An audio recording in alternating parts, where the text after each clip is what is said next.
Shalom, shalom, bien-aimés dans le Seigneur, que la paix et la grâce du Seigneur soient avec vous. Amen. Quel jour encore d'être compté parmi les vivants. Alléluia. Notre Dieu est merveilleux. Comment ne pas lui dire merci? Comment ne pas lui dire Seigneur, je reconnais que sans toi, je ne suis rien, que sans toi, je ne peux rien faire. Bien-aimé, notre Dieu est merveilleux. Il dit qu'il n'a pas de projet de malheur pour nous, mais qu'il a des projets de paix. Alléluia. Et pourquoi est-ce qu'on ne peut pas prôner cette paix-là dans nos familles, dans nos maisons, partout où nous partons? Pourquoi?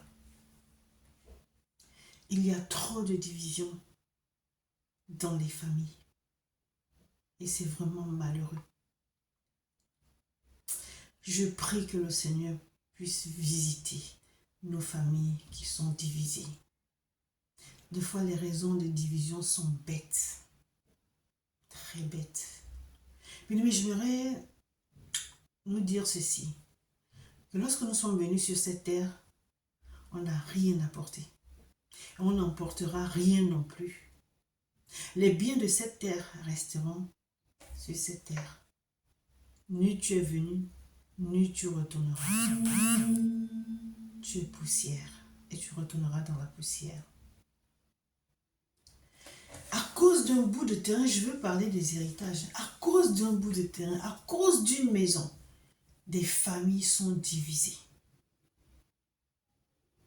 Des enfants qui ne s'entendent plus avec leurs parents, qui ne parlent plus à leurs parents, qui ne veulent même plus entendre parler de loin ou de près de leurs parents ou de leurs enfants. Trouvez-vous normal que des enfants amènent leurs parents au tribunal ou que les parents amènent leurs enfants au tribunal? À cause de quoi?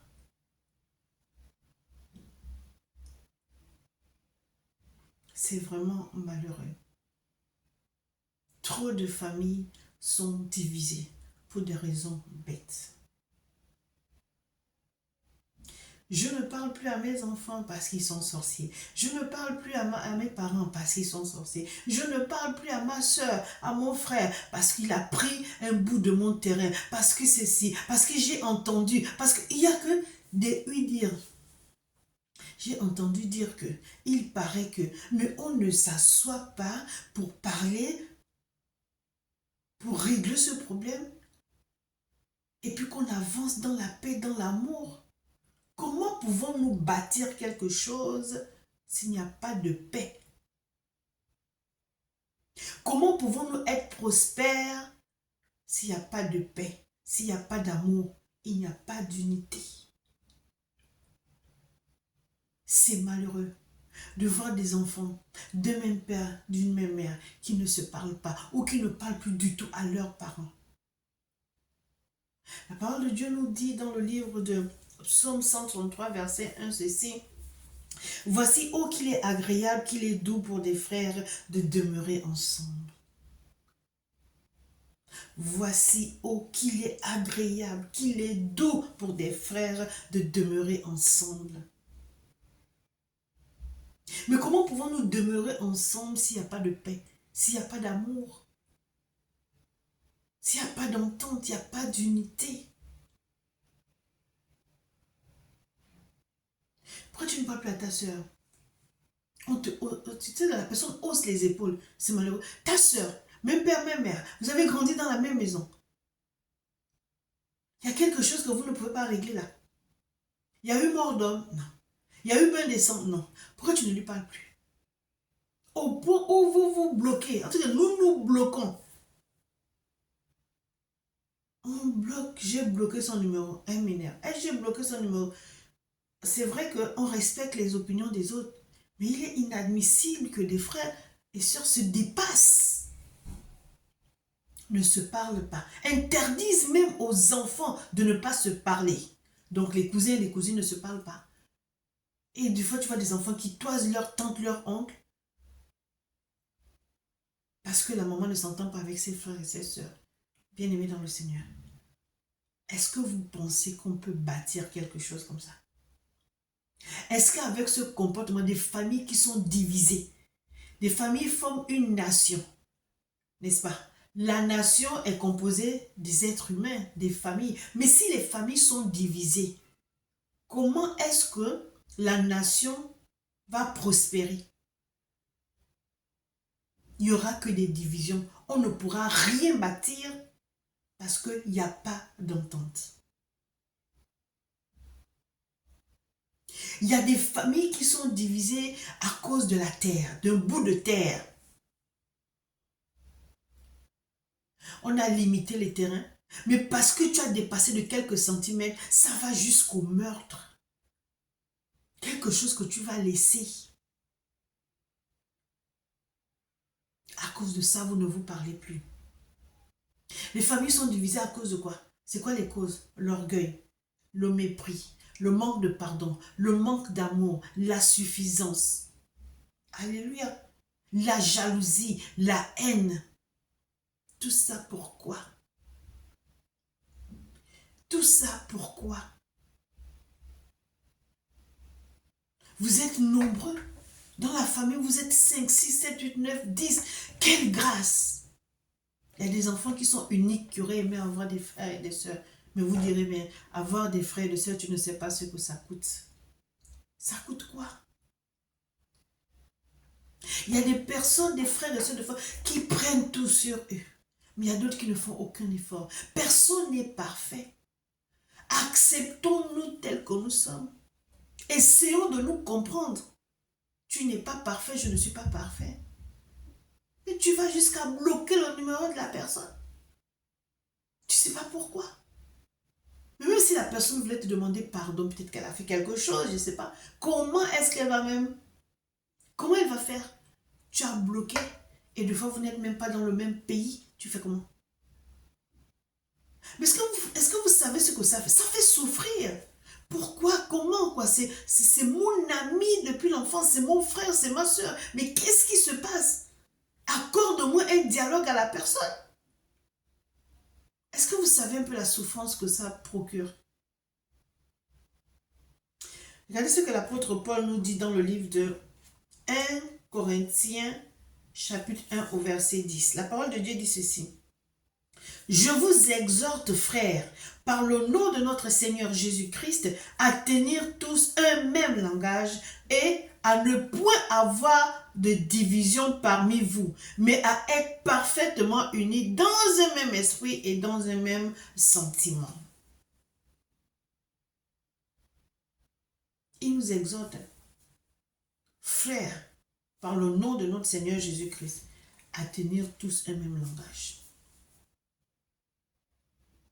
Mais est-ce que nous tenons tous un même langage? Un homme, une personne humble et une personne orgueilleuse ne peuvent pas cohabiter. Toi qui es humble, tu vas aller vers la personne orgueilleuse, mais la personne orgueilleuse ne va même pas te calculer. Donc, il ne peut même pas avoir de discussion. On ne peut pas parler le même langage.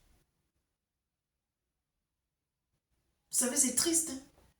C'est triste. Et des fois, dans ces familles, la majorité des personnes sont enfants de Dieu. Mais ce sont ces enfants de Dieu-là qui ne se parlent pas. Quel exemple donnons-nous à ceux qui ne connaissent pas encore Christ? Je fais attention. Même si on est enfant de Dieu, fais attention. Ok. Mais faire attention veut dire que tu ne parles plus à la personne. Surtout que la personne, en réalité, ne t'a rien fait, quoi. Ou bien, tu bannis ta famille biologique. Oh, j'ai ma famille en Christ. Merci Seigneur de m'avoir sauvé. Mais avant que tu connaisses Christ, tu habitais avec qui? Tu es bien sorti d'une famille biologique. Hein? Est-ce que Dieu a dit d'abandonner sa famille biologique pour ne rester qu'avec sa famille en Christ? Dans ce cas, si ton mari n'est pas en Christ, ou si ta femme n'est pas en Christ, tu vas l'abandonner et rester avec les frères et sœurs en Christ. Mais vraiment, je ne sais même pas comment nous qualifier, quoi. Alors, ces familles qui sont divisées, des fois, tu essaies un peu de chercher. Hein, pourquoi est-ce que telle famille... Parce que ça te fait mal. Oh, à cause d'un bout de terrain. Oh, parce qu'on a accusé tel de sorcier, telle de sorcière. Tu te dis que mais toutes les familles sont pareilles. Il n'y a pas une pour sauver l'autre. Mettons-nous quelque chose dans la tête, bien-aimé. Tu es venu nu, tu retourneras nu. Tout ce que tu bâtis là, amen. Mais tu vas laisser ça quand tu vas partir. Tu vas laisser ça. Donc tu ne parles plus à ton frère à cause d'un bâtiment. Tu ne parles plus à ta soeur à cause d'un bâtiment. Tu ne parles plus à tes parents à cause d'un non-dit. Mais non, mais on va où? Ça fait mal. Ça fait souffrir. Des fois, vous êtes dans la même ville. Vous ne vous parlez pas. Ah, ça. Et des fois, les parents ne font même rien pour réunir les enfants et leur parler. Il y a des clans. Des parents qui sont avec tel frère et soeur parce que, je ne sais pas, les raisons sont bêtes. Toi, tu n'as jamais construit, tu ne vaux rien. Comme si je suis venu avec quelque chose sur cette terre. Donc, comme tu n'as pas construit, tu ne vaux rien. Donc, les parents sont avec ceux qui ont construit. C'est malheureux, hein? Et c'est même pas pour dire qu'ils s'entendent si bien que ça.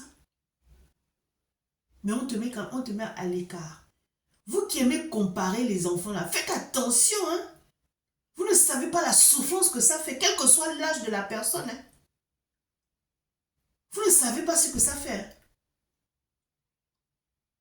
Donc, toi, hey, Seigneur Jésus, il faut nous aider, hein? Regardez, attendez, je vais vous lire. On va où là? Ecclésiaste. Alléluia, Dieu est merveilleux. Seigneur, il faut nous aider, hein? Parce que, ah là là, les familles divisées, à cause de quoi on ne sait même pas. On ne sait même pas, c'est malheureux. C'est vraiment malheureux.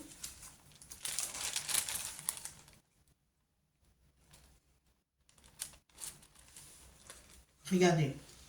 Ecclésiaste 9, à partir du verset 13. J'ai aussi vu sur le soleil ce trait d'une sagesse qui m'a paru grande. Il y avait une petite ville avec peu d'hommes dans son sein. Un roi puissant marcha sur elle, l'investit et éleva contre elle de grands forts.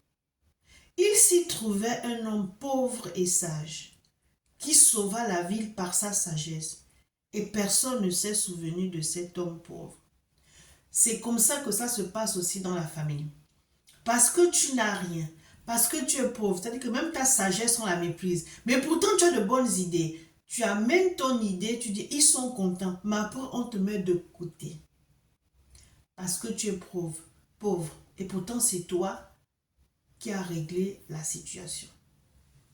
Le verset 16 dit, « Et j'ai dit, la sagesse vaut mieux que la force. Cependant, la sagesse du pauvre est méprisée et ses paroles ne sont pas écoutées. Entre-temps, on a toujours besoin de toi. » Excusez-moi.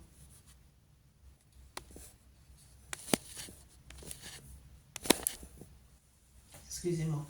Entre-temps, on a besoin de toi. Tu viens parce que tu aimes ta famille, parce que tu te dis qu'il n'y a pas de raison que je ne m'entende pas avec mes parents, mes frères et sœurs. Donc, s'il y a quelque chose, si je peux aider, je viens aider. Oui, tu vas aider, tu vas donner une idée. Ils vont utiliser ton idée. Mais bien aimé dans le Seigneur, dès que la situation est arrangée, on te met de côté. On te met de côté. Est-ce que c'est une vie, ça? Est-ce que c'est normal? Non, c'est pas normal. C'est pas normal. Les familles sont divisées. Les familles sont divisées. Des fois, tu appelles une personne, ça va, elle va bien. Oh, je sais pas. Oh, vous habitez la même ville. Le même quartier. Je ne dis pas de nous rendre visite tout le temps, non. Il y a les téléphones maintenant, on peut s'appeler et tout. Mais comment tu veux avoir les nouvelles de quelqu'un quand la personne t'a bloqué? Des histoires bêtes. Il y a des familles qui sont divisées. Comme ça. Qui vont rester des années et des années. Ou bien il y a des familles qui ne se retrouvent que quand il y a des anniversaires, des mariages, des décès. C'est tout. Hormis ça, je reste dans mon coin. Je ne veux pas des problèmes. Mais pourquoi tu penses aux problèmes? Pourquoi? Chaque personne a une importance capitale dans sa famille. Tu ne sais pas qui Dieu va choisir dans ta famille pour régler une situation. Tu ne sais pas.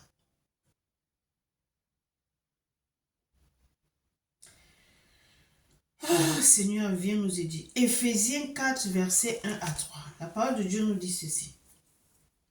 Je vous exhorte donc, moi le prisonnier dans le Seigneur, à marcher d'une manière digne de la vocation qui vous a été adressée. En toute humilité et douceur, avec patience. En toute humilité et douceur, avec patience. Sommes-nous humbles? Non. Sommes-nous doux? Non. Alléluia. Sommes-nous patients? Non. Donc, si tu n'es pas humble, aucune douceur en toi, tu n'es pas patient, forcément tu ne peux pas t'entendre avec qui que ce soit. En toute humilité et douceur, avec patience, vous supportons les uns les autres avec amour.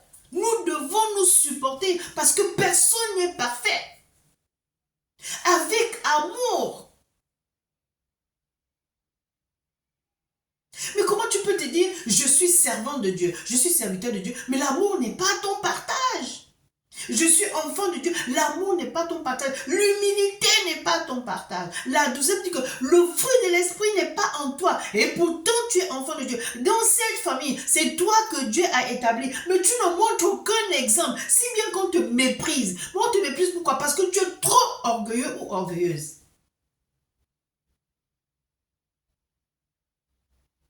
Et puis tu es dans ton coin, toi qui es censé amener la paix, toi qui es censé parler de l'amour, de l'humilité, de la douceur. Toi qui es censé, tu es censé unir, mais c'est toi qui es gainé.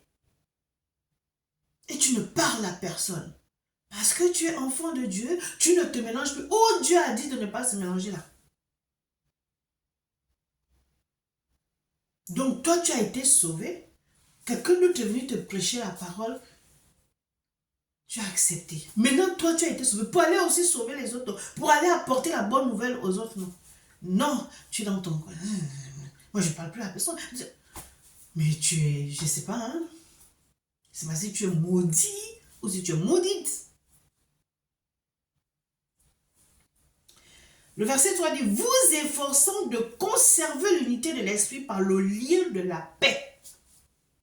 C'est toi qui dois amener la paix. C'est toi qui dois prôner la paix. C'est tout. Ça veut dire que là où tu viens, là où il y a la division, tu réconcilies. Tu mets la paix.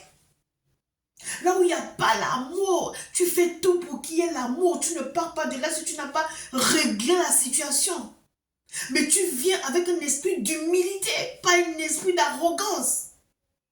Tu es censé mettre la paix. Tu es censé mettre l'amour, il n'y en a pas. Tu es censé parler du pardon. Là où il y a le manque du pardon, le non-pardon, tu exhortes les gens. C'est-à-dire que quand tu parles de là et que tu as réuni une famille ou des amis, tu as réconcilié, mais tu vas là-bas, tu sors de là qu'une sensation de paix. Tu es content, tu es victorieux, tu bénis le nom de l'Éternel parce que tu as fait quelque chose. Une famille qui était divisée depuis 10 ans, mais grâce à une parole que Dieu t'a mis dans la bouche et que tu as donné avec humilité, ça a réconcilié la famille. Quel bonheur!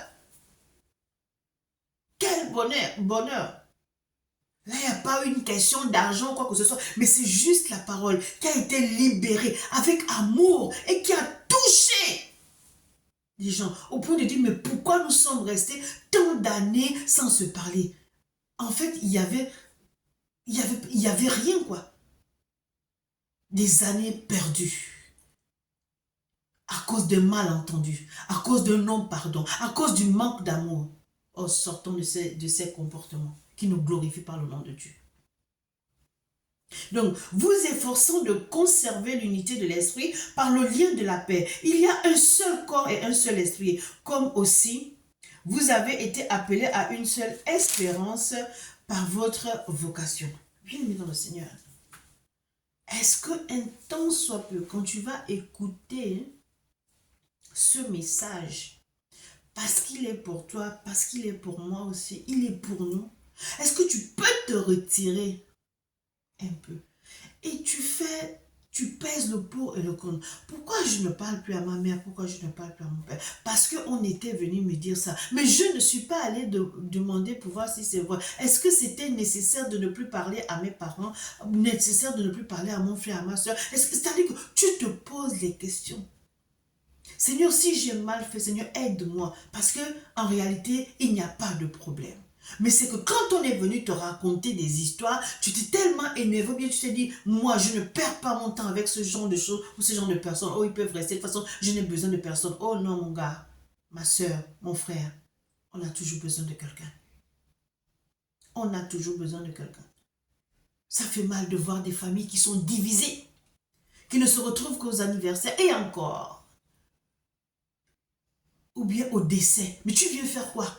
La personne, tu ne lui parlais pas depuis des années. Tu as appris que cette personne est morte. Parce que c'est de ta soeur, tu viens, tu as venu verser les larmes de crocodile. Mais honte à toi qui agis comme ça. Mieux tu restes chez toi.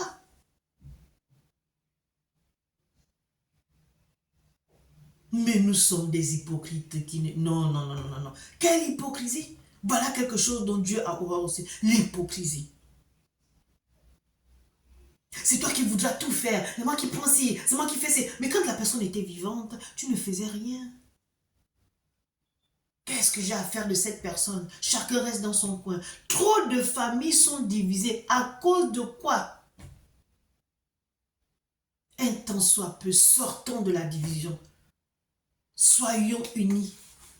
Prônons l'unité. Vous savez, une fois, le Seigneur pouvait me dire, il me parlait de la famille. Je ne vais pas trop parler de ça aujourd'hui, mais je donne juste une petite parenthèse. Il a dit, c'est quoi la famille? Il dit, une famille est composée. Non, il a parlé du mariage. Il dit, c'est quoi le mariage? Le mariage unit deux personnes de deux sexes opposés. Donc, genre féminin, genre masculin. Donc, un homme et une femme. Alléluia. Et deux personnes se marient. Un homme et une femme. Et de cette union naissent des enfants. Et donc, le père, la mère et les enfants forment une famille. Et cette famille, pour que cette famille soit prospère, qu'est-ce qu'il faut? Qu'il y ait la paix, qu'il y ait l'amour, qu'il y ait l'unité. Et la paix, l'amour, l'unité apportent la joie dans la famille. Ça, c'est une famille prospère. Il me dit, est-ce que je t'ai parlé de l'argent? J'ai dit non, Seigneur. Et le reste, je parlerai de ça plus tard. Donc, c'est pour dire que pour qu'une famille soit prospère, il faut qu'il y ait la paix. C'est-à-dire qu'il peut avoir l'amour et toujours avoir des cris dans la maison. Tu aimes la personne, mais tu es toujours en train de crier, c'est toi qui fais toujours le désordre. Voilà. Donc, c'est d'abord la paix. Après la paix, l'amour. L'amour, l'unité. C'est-à-dire que quand il y a la paix, quand il y a l'amour, nous sommes unis et il y a la joie dans la famille. Et ça, c'est une famille prospère. Parce que quand une famille est prospère, vous pouvez bâtir, vous pouvez aller loin. Vous savez que vous vous concertez pour tout. Et lorsqu'une famille est prospère, on peut parler de la prospérité financière. Je parlerai de ça une autre fois.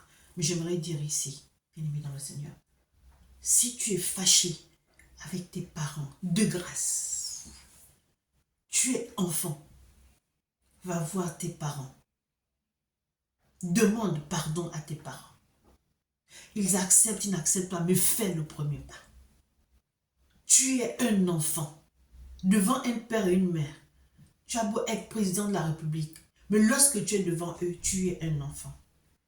Toi, frère, qui ne parle plus à tes frères et sœurs, ou toi, sœur, qui ne parle plus à tes frères et sœurs, et tu les as bloqués, débloque ton téléphone. Il y a eu bain de sang? Il y a eu mort d'homme? Sont des sorciers? Non. Et pourquoi tu bloques? Même si c'était le cas.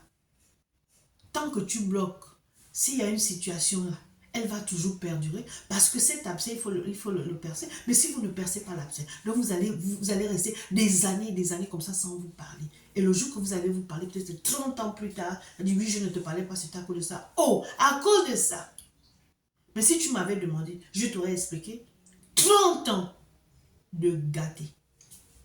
Quel gâchis. Trop de familles sont divisées à cause des futilités. Je prie que le Seigneur visite nos familles. Je prie que le Seigneur visite nos familles et que nous soyons réconciliés. Ne laissons pas l'accès au diable. Il joue avec nos familles. Il joue avec nos familles. Et nous sommes là. Il prend le dessus sur tout.